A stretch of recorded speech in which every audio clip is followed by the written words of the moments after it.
fortifica-te na graça que há em Cristo Jesus. E o que de mim, diz Paulo, o que de mim, entre muitas testemunhas ouvistes, confia a homens fiéis, que sejam idôneos para também ensinarem os outros. Quem é da caminhada dos últimos 30, 40 anos nessa cidade, nesse Brasil e nesse mundo, sabe muito bem que esse é um dos textos clássicos dos movimentos que se chamaram movimentos de discipulados, pelo Brasil e pelo mundo afora. Livros, rios de livros se escreveram, rios de apostilas foram disseminadas pelo Brasil e o mundo todo sobre essa questão do discipulado. E tantos modelos e moldes e formas e jeitos, enfim, foram utilizados por dezenas, centenas e milhares de homens e mulheres que entenderam esse texto e, do modo como entenderam, repartiram com outros para que, de uma forma clara e definitiva, fosse entendido a questão do discipulado. E eu penso que a maioria daqueles que levaram a sério, aprenderam e buscaram viver segundo aquilo que aprenderam, esse tal discipulado. E ontem, quando nós ouvimos aqui o Marcelo Quintela, depois as conversas que nós tivemos à tarde, as falas do Edmilson e as iniciativas que há entre nós do caminho, falou-se deste salto, dessa virada de página, desse tempo em que, dos primeiros dias, foi de acolhimento e de compreensão desta graça que o Paulo fala ao Timóteo, seu filho, para que ela o fortalecesse e ele se fortalecesse nela, isto é, que ela, a graça, fosse o piso e o teto, que ele não se deixasse levar por absolutamente nenhuma outra sedução que não fosse essa exclusiva, radical da graça.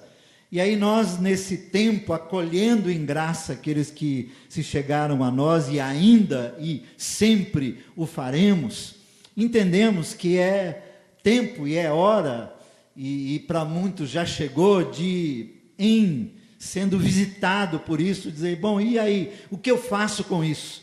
E aí nós estamos chamando isso de tempo de ações, tempo de iniciativas, tempo de saltos, tempos de viradas de páginas, tempos de olhar para nós mesmos e nos sentirmos curados de muitas feridas, e uma vez inteiros, e andando com as nossas próprias pernas, e com a consciência em Cristo, e sem tutelagem alguma, tomando nossas próprias decisões, sem precisar dar satisfação aqui e ali, a não ser àqueles e com aqueles que nós mesmos elegemos como nossos pastores, nossos mentores, amigos, que caminham conosco e que ouve-nos e a eles falamos, e há trocas de responsabilidade. Uma vez leves, livres e responsáveis, nós entendemos que essa é uma hora de dar esse salto, e o salto tem que ser dado.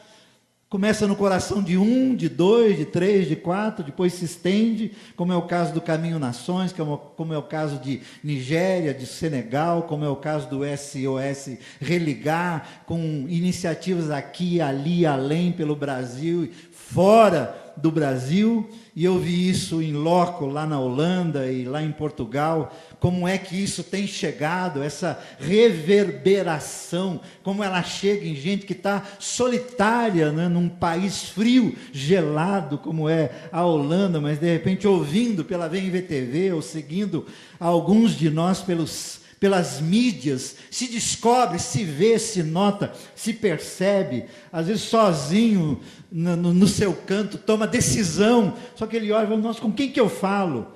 Eu mandei um recado pelo Facebook, 18 pessoas apareceram lá na pastelaria de Belém, na região de Belém, de Lisboa, para a gente conversar sobre isso, sobre a graça de Deus. Então essa reverberação vai para onde nós não fazemos ideia.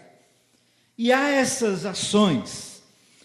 E elas têm sido feitas aqui no caminho por gente que sabe fazer, por gente que entende, por gente que conhece, por gente que se disponibilizou, por gente que bota seus próprios recursos, porque uma das características do nosso movimento, como disse o Marcos ontem aqui, não queriam deixar o Marcos falar sobre isso, é um problema grave de arrecadação, a gente não arrecada. Isso não é nós temos um problema gravíssimo de arrecadação, né, Marcos? A gente tem pluridos para falar sobre isso, então a gente não arrecada.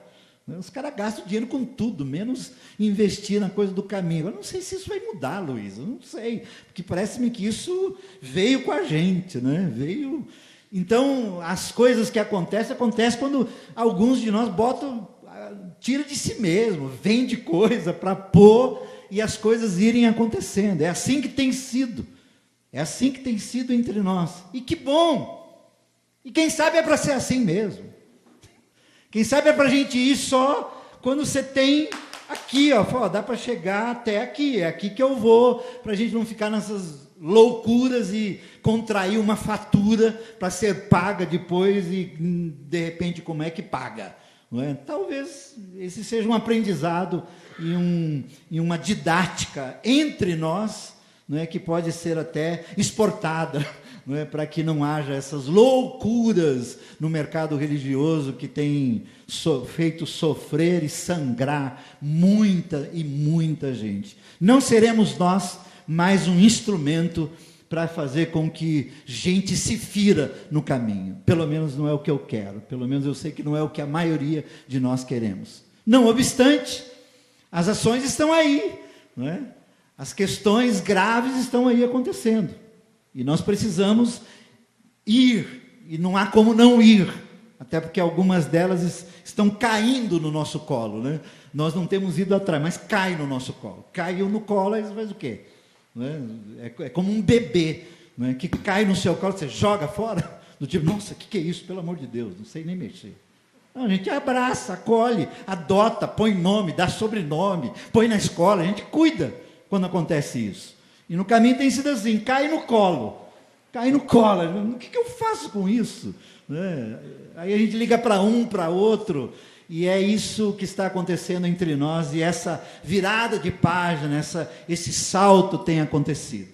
Bom, não vou gastar tempo nisso, porque eu quero fechar com duas historinhas sobre aquilo que eu entendo também que deve ser, e parece-me que ontem, quando nós conversamos, alguma coisa foi nessa direção, e é como particularmente eu e aqueles que têm caminhado comigo têm convivido e feito. Ontem os dois que deram testemunhos aqui, que pertencem é uma palavra horrível no nosso caso, que frequentam, que andam comigo lá no caminho, Cibele e o Guido, falaram da voluntariedade deles em alguns lugares lá em São Paulo.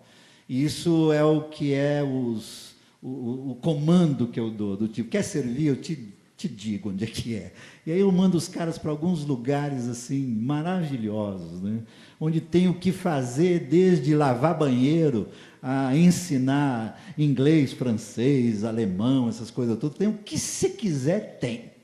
O que você quiser tem, e graças a Deus que eu tenho muita gente lá da estação engajada em serviços pela cidade de São Paulo, que é uma cidade caótica e que, por mais que se faz, há muito que se fazer e nunca daremos conta do que é. São Paulo tem quase 20 milhões de habitantes,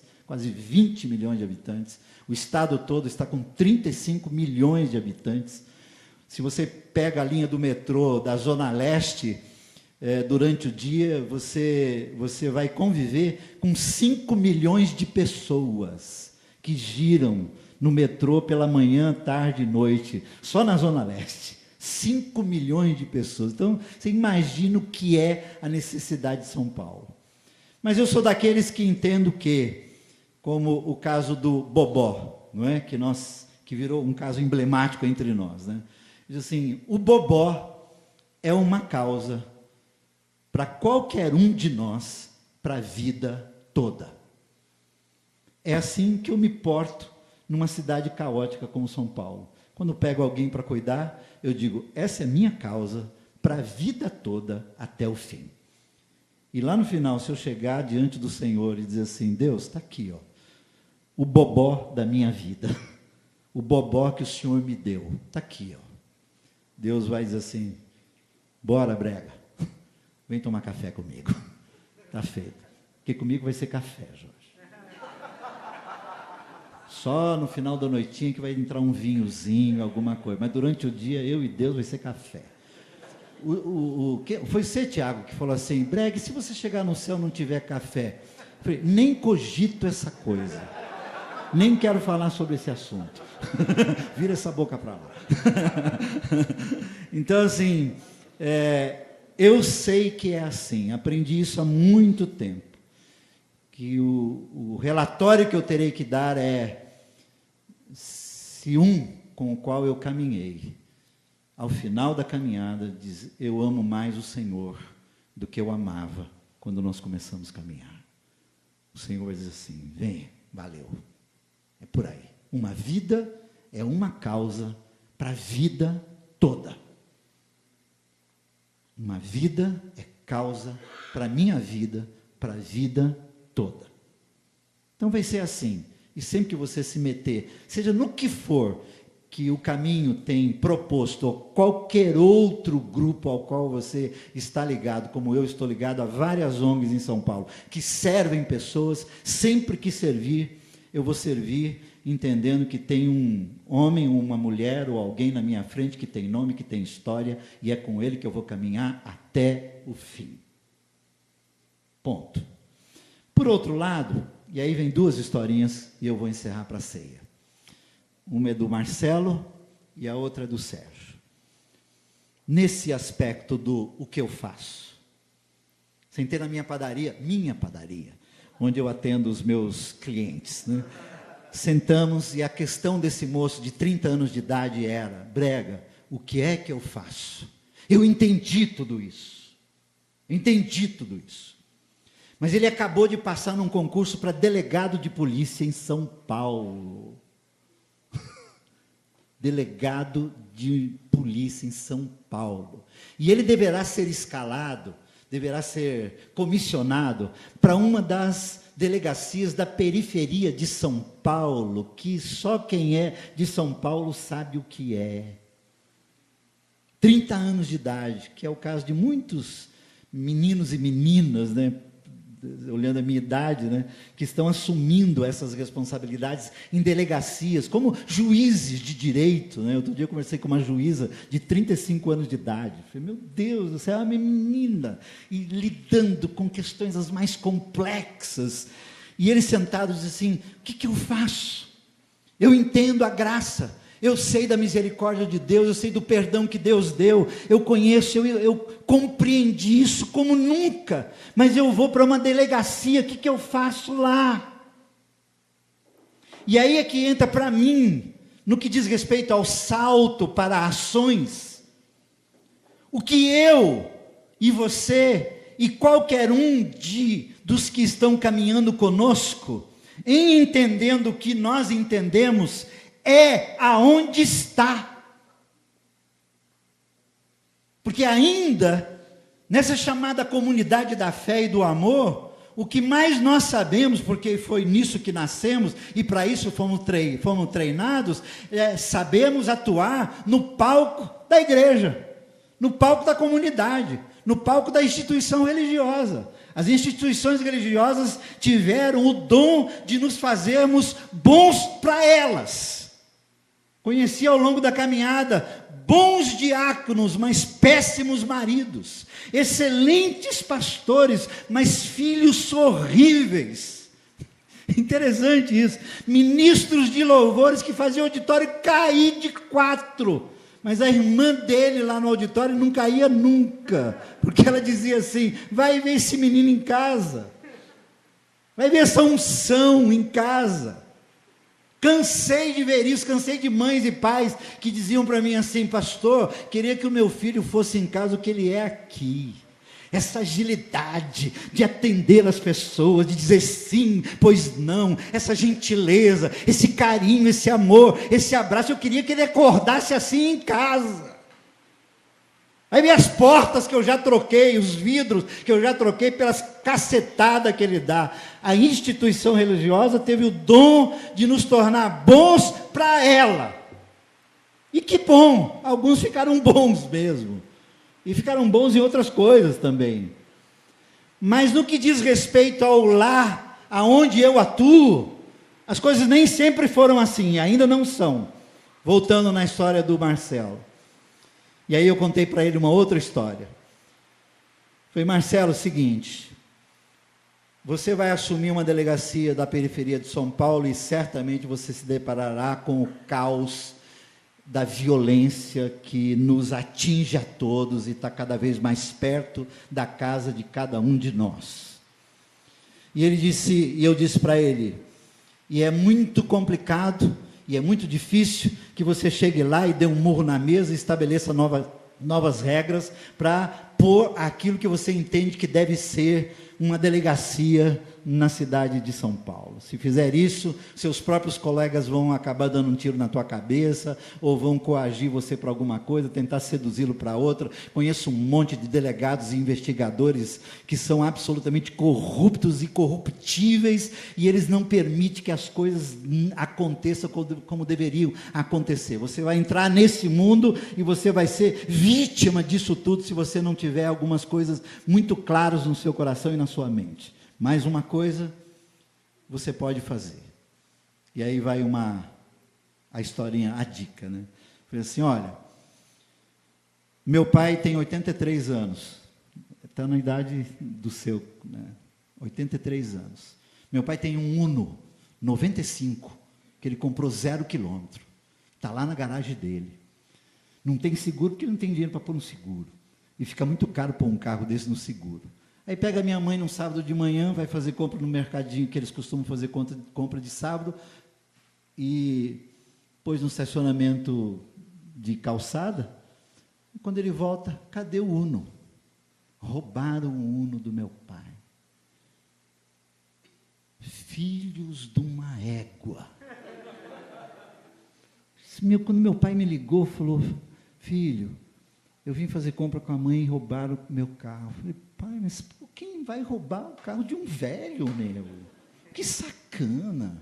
Eu fiquei puto. Desculpa. Fiquei bravo. Eu falei, pô, mas caramba, rouba o meu, rouba dos meus filhos. Meu filho teve 2 carros roubados antes do casamento. Ele casou em agosto e em junho, julho, teve 2 carros roubados. Roubou, comprou, roubou, ficou sem carro. Está com o meu, porque não conseguiu comprar outro. Aí eu falei, pô, pai, eu fiquei triste, eu chorei na hora. Falei, putz, meu. Aí fui para lá socorrê-lo.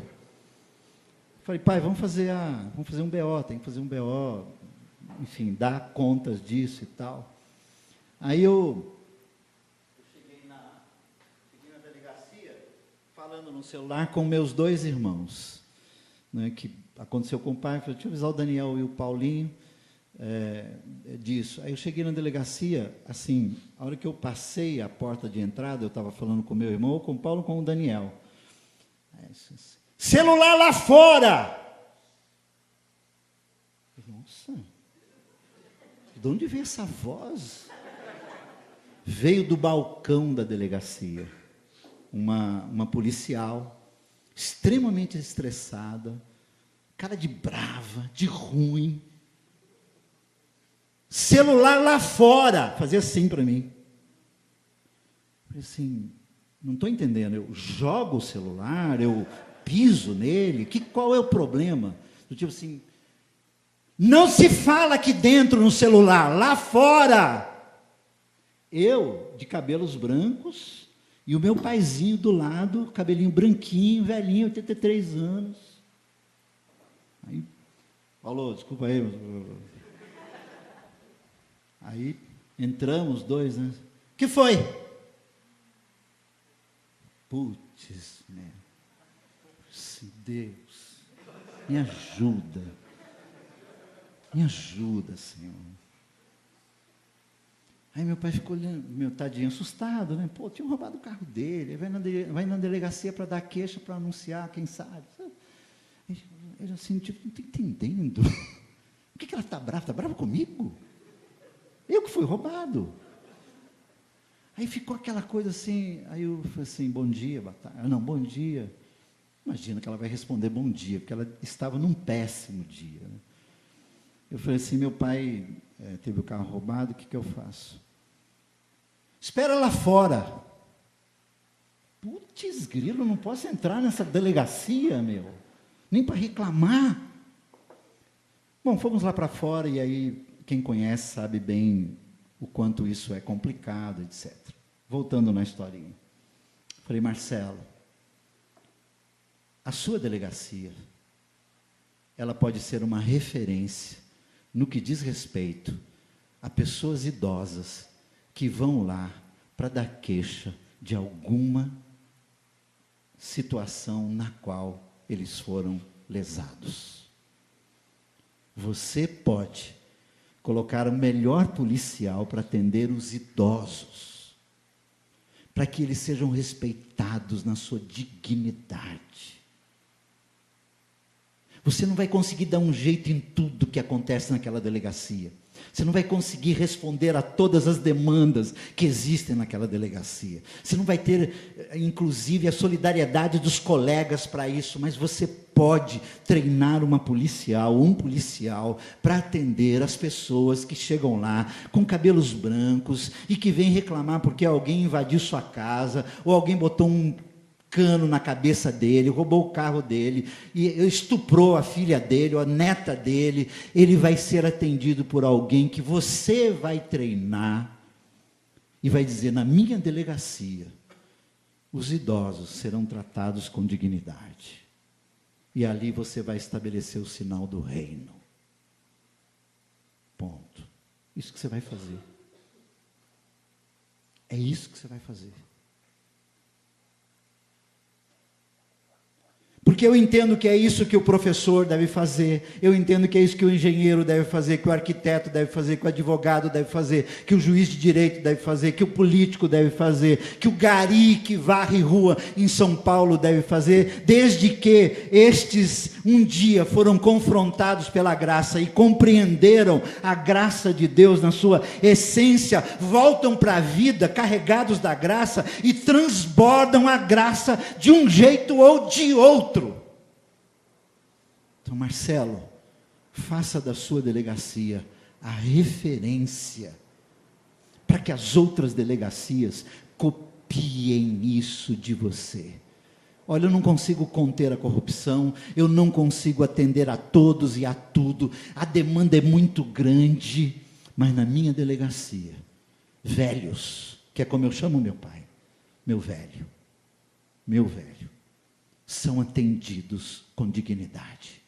E todas as vezes que isso acontecer, Deus vai aplaudir. Tem um filho meu ali. Tem um filho meu ali. Esse salto é um salto para ser dado. Tem um filho meu ali. Ele não pode resolver tudo. Ele não vai dar conta de todas as crianças, de todos os excluídos. Ele não vai dar conta de toda a violência, a maldade que reina. Ele não vai dar conta de tudo isso. Mas ele sabe que ele pode dar conta de um item que vai sinalizar que há um Deus no céu. Há um Deus no céu. Segunda historinha, para fechar. O Sérgio. O Sérgio está sendo treinado para assumir uma multinacional chinesa de armações de óculos. Poderosa. Os chineses estão poderosos em tudo, né? Porque se eles combinarem de dar um salto na China, juntos, a terra vai tremer inteirinha. Não dê essa ideia para os chineses. Se eles tossirem juntos, nós vamos ter vendavais no mundo todo, que é muita gente, 1 bilhão e lá vai fumaça. Então eles estão poderosos em tudo. Ele está sendo treinado para assumir essa multinacional, e eu tenho uma amiga que é coaching dele, e toda a questão que ela trata, todo cliente dela que ela trata, que emperra na questão espiritual, aí ela manda para mim. Né? As questões espirituais, Ana, eu que resolvo. E ela me paga para isso, louvado seja Deus. né? Aí ele chegou, sentamos numa outra padaria, no caso dele, uma padaria mais requintada, não é? Que tem grana e ia pagar a conta, então eu levo para uma padaria mais requintada, né? Sentamos-nos lá, já fomos lá, já almoçamos lá, na Santa Etienne, né? Sentamos, bonito, moço bonito, 40 e poucos anos, chegou no bruta de um carrão, aquelas coisas assim. Aí sentamos lá e começou com aquela conversinha de crente magoado com a igreja. Eu ouço isso tanto. Aí eu fiz assim, né? Tipo, isso é coisa que a gente vai, sim, está perdoado, tá? Não, está perdoado, meu querido. Jesus disse, perdoai. Inclusive, o que você não sabia, disse, está perdoado. Eles não sabem, pai, eles não sabem, está perdoado. Eu falei, meu querido, você está perdoado, calma. Descansa o coração, fique em paz. Fique em paz. E ele queria certamente que eu desse um endereço de igreja para ele ir, né? Porque crente gosta de igreja, eu quero me integrar na igreja, quero me integrar. Aí, pessoal, olha, eu não tenho igreja para te indicar, nem a minha, nem o meu grupo. Não, eu soube que você tem um grupo e tal, eu tenho, mas não vou nem te dar o endereço, meu querido. Você é o tipo de gente que eu não quero lá comigo. Dá trabalho. Dá trabalho. Aí ele falou assim, mas e daí, né? E daí o seguinte, mano. Uma vez entendido que você entendeu, que você está perdoado, que a graça te atingiu, que você foi tomado por um amor tão grande da parte do Senhor, e esse amor nunca lhe será tirado, isso é seu, Ele te deu, você está justificado, uma vez compreendendo isso, e você vai assumir a presidência de uma empresa, você vai ser CEO da empresa. Assim, vou te dar uma tarefa, volte para a sua empresa e identifique as injustiças que essa empresa está cometendo com os seus funcionários. Identifique as injustiças que estão sendo cometidas dentro da sua equipe de trabalho.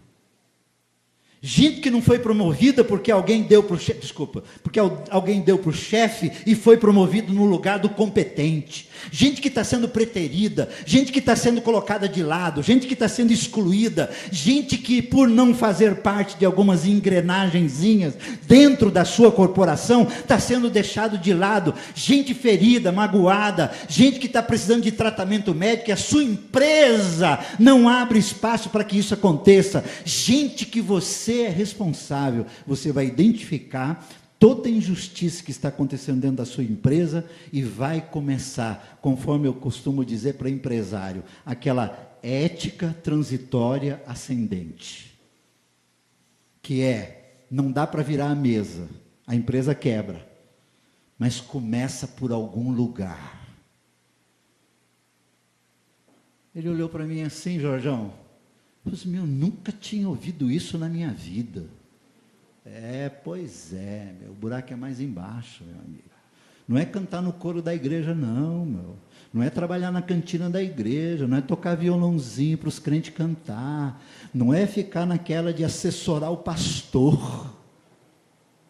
Cheio de crente assessor de pastor. Não é isso não, mano. Os do reino, entendendo isso, dão um salto para a vida, e quando senta na mesa, como presidente de uma empresa, opa, o que é isso aqui? O que é isso aqui? Por quê que esse funcionário que tem essa folha, está desse modo, e nessa condição na minha empresa? Quero saber. Interrompa os processos de injustiça. Interrompa os processos de maldade que estão lá. Interrompa os processos de ludibriagem da clientela. Interrompa os processos que acontecem dentro das empresas, que provocam danos e males a muitos. Interrompa, meu caro. porque você vai ouvir um aplauso do Senhor dizendo: naquela empresa tem um filho meu, ali tem um filho meu, ali tem um filho meu, e ele sabe quem é, sabe quem eu sou e sabe o que precisa fazer. Quando Paulo diz ao Timóteo: Timóteo, isso tudo que eu te ensinei tem a ver com aquilo que é a tua própria vida e a prática que você deve ter no seu dia a dia. E ao Timóteo, Paulo diz assim: olha, né? Lembra que ele fala assim, ó, tipo, quem tem idade para ser teu irmão, trate como irmão. Quem tem idade para ser teu filho, trate como filho. Quem tem idade para ser teu pai, trate como pai e mãe.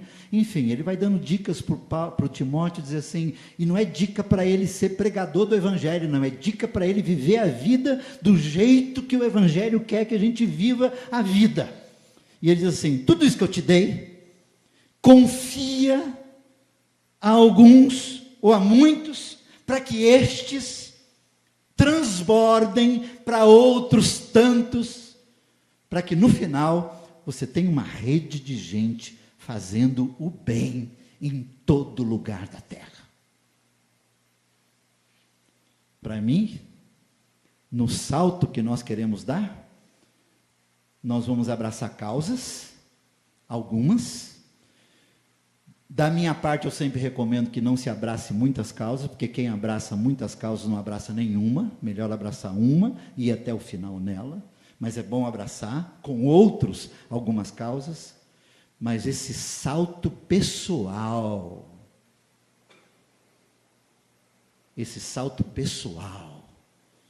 é absolutamente inegociável. Inegociável. E aqui mesmo, nesse ambiente, como o Alex e o Diego, que tem negócios lá em Campo Grande, como o Tiaguinho, que é mestre, que é professor, que tem projetos, e outros que têm outras responsabilidades no dia a dia da vida, antes de abraçarem qualquer causa, para que em abraçando essas causas, aplaque a si mesmo naquilo que diz respeito a esse clamor que o Evangelho é dentro de mim. Você não entendeu nada, você não sabe quem é teu próximo, não entendeu nada, meu querido. Aí ele conta aquela historinha, lembra? Ele conta aquela historinha para o cara, aí faz a pergunta: quem é? Sim, senhor, entendi, então eu preciso de um pouco mais de caminhada para isso.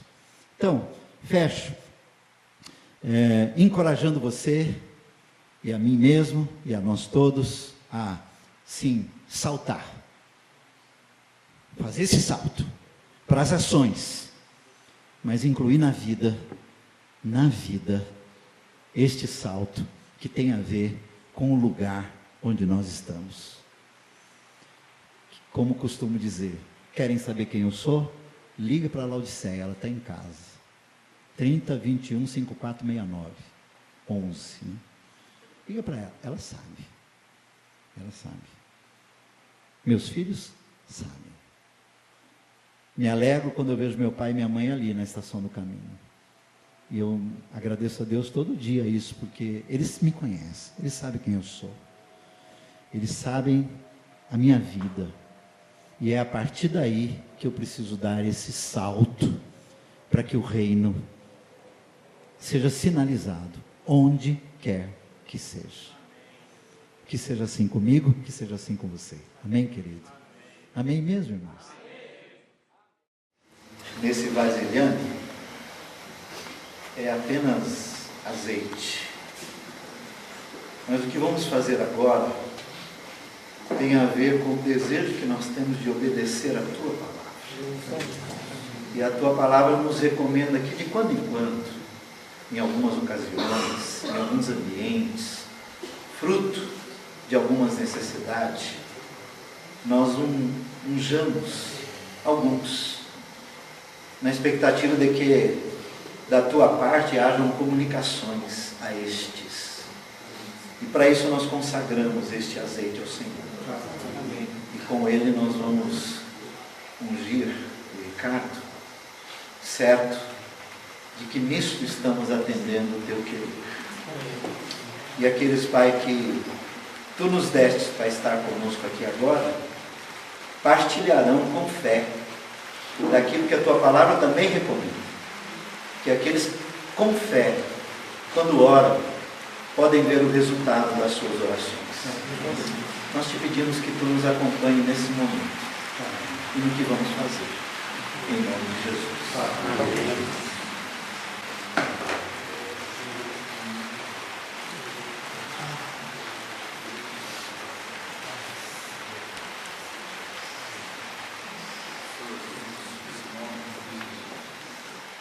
Não houve ninguém que não tenha sido aspergido por gotas desse sangue remidor. Isso nos atingiu a todos. E não há um ser humano neste universo que tenha existido, que exista e que venha a existir, que não esteja debaixo daquilo que aconteceu na cruz. Pai querido, porque é assim e porque é assim que cremos, nós nos colocamos aqui diante do Senhor, impondo as mãos sobre a vida do Ricardo, para que fique claro, para todos os testemunhas que existem no universo, mas sobretudo, para que fique claro no coração do Ricardo, na mente do Ricardo, na alma do Ricardo, no ser do Ricardo, que ele é alguém, um indivíduo, um homem, um ser humano, livre no Senhor, livre para o Senhor, livre para a tua glória, livre para viver segundo a sua própria consciência, tomando suas próprias decisões, livre de qualquer tutela, seja de quem for e do que for, porque os que estão em ti só têm o Senhor como tutor. Pai querido, muito obrigado, porque Tu nos destes isto, e nós podemos repartir isso com todos da terra, e nós fazemos isso com o Ricardo em nome de Jesus, para que ele saia desse lugar com direcionamentos vindos da parte do Senhor, para que ele ouça a voz do Senhor, para que não haja confusão nenhuma em seu ouvido, em sua compreensão, de que quem fala, de que quem dá comandos, de que quem dá indicações para a vida dele é o Senhor. Pai, que ele discirna isto através do Espírito Santo que está nele, e dele não sai, porque isso é promessa tua. Pai, nós o entregamos a Ti, e a nós mesmos nos entregamos a Ti, porque o que pedimos para o Ricardo, nós também precisamos.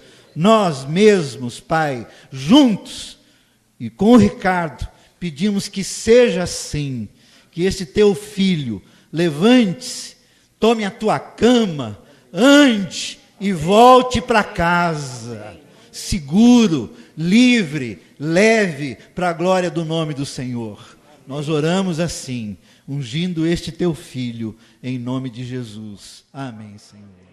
Amém.